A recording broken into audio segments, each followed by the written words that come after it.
So what do you love most about an actor at the audition? When they are vulnerable.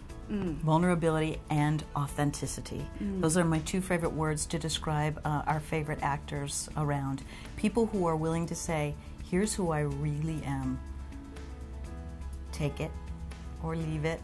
I hope you can use it on this project, otherwise maybe on the next one.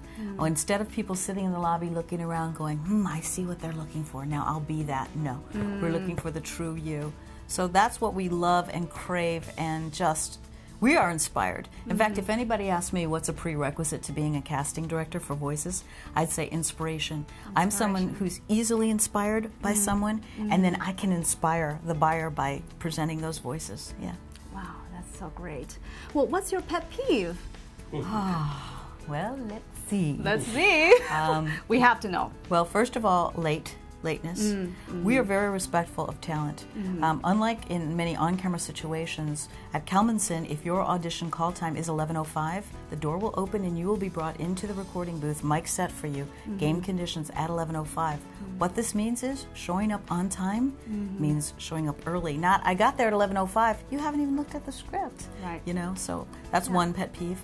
Pet peeve number two is an actor who has a preconceived notion, comes in, and he has a masterful director there. I mean, in Harvey, an amazing resource. And instead, he's practicing out loud, and he's not acknowledging the director's input up front. That's a pet peeve also. So, and then just being open is a great thing. I guess the opposite of that would be being closed, having one notion and then not being flexible. Wow. So guys, remember Kathy's pet peeve. And she will love you. Yes, that is true. Yeah, I want to say congratulations on Coraline. Oh, thank you. And that was an animation feature film you cast. And the film was starring the famous two, Terry Hatcher and Dakota Fanning. And they were nominated for Oscars this year.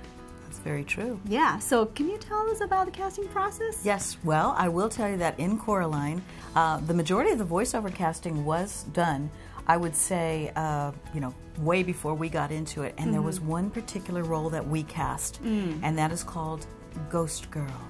Ghost Girl. I don't know if anybody out there saw it. You probably did. It was fabulous. Go see it otherwise if you haven't. She was one of those ghostly little girls who was in the closet trapped. And there was just something haunting about her, and it was not something that they covered, and they were still looking, so they turned to us and said, that's what we need. So we saw a couple of rounds of Ghost Girls, and you know, it's a very interesting thing. They, again, truth casting, guys. They didn't want an adult woman who was putting on a ghostly little girl thing. They wanted an actual little girl with acting skills who was sort of ghostly by nature, and we found her.